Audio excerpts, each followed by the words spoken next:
24 വയസ്സായ ഒരു മകൻ ഉമ്മയെ വെട്ടിക്കൊന്നു എന്ന വാർത്ത ഇപ്പോൾ നമ്മുടെ സോഷ്യൽ മീഡിയയിലാകെ പരന്നുകൊണ്ടിരിക്കുകയാണ്. ഈ ജന്മം നൽകാനായി ആ മാതാവ് തയ്യാറെടുക്കുമ്പോൾ അവരൊരിക്കലും ഓർത്തു കാണില്ല തൻ്റെ മകൻ്റെ കയ്യിലാണ് ആ ഉമ്മയുടെ മരണമെന്ന്.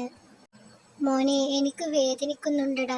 തൻ്റെ അവസാന നിമിഷങ്ങളിലൂടെയാണ് കടന്നു പോകുന്നതെന്ന് അറിഞ്ഞപ്പോഴും തൻ്റെ മകൻ്റെ തുടർന്നുള്ള ഭാവിയെക്കുറിച്ചും ആ ഉമ്മയിലൂടെ കടന്നു പോയിരുന്ന ചിന്ത.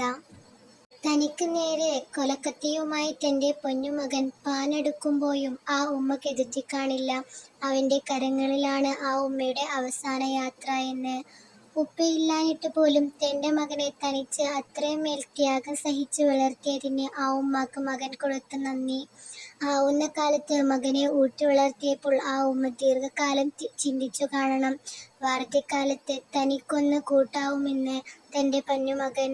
തൻ്റെ വയറു നിറക്കുന്നതിനു പകരം അവനു വേണ്ടി വെച്ച് വിളമ്പി ഊട്ടിയുറക്കിയ രാത്രികൾ ഏറെ. ഒടുവിൽ ഊട്ടിയുറക്കിയ കരങ്ങൾക്ക് നേരെ തന്നെ കൊലക്കത്തിയുമായി തിരിഞ്ഞ മകൻ. ലഹരിയിൽ മുങ്ങിയപ്പോൾ തൻ്റെ മുന്നിലുള്ളത് ഉമ്മയാണെന്ന സത്യബോധം അവൻ മറന്നു കാണണം. ക്യാൻസറിൻ്റെ മുന്നിൽ പൊരുതി ജയിച്ച ഉമ്മ തൻ്റെ മകന് മുന്നിൽ തോറ്റു നിൽക്കുന്നു. മകന് വേണ്ടി ജീവിച്ച രാവുകൾക്കും സ്നേഹത്തിനും പകരമായി മകൻ തിരിച്ചു നൽകിയത് കൊലക്കത്തിയിലൂടെയുള്ള മരണമായിരുന്നു. അവൻ വിളിച്ചു പറയുന്നത് ഇങ്ങനെയാണത്രേ: എനിക്ക് ജന്മം നൽകിയതിനാണ് ഉമ്മയെ ഞാൻ കൊലപ്പെടുത്തിയത്.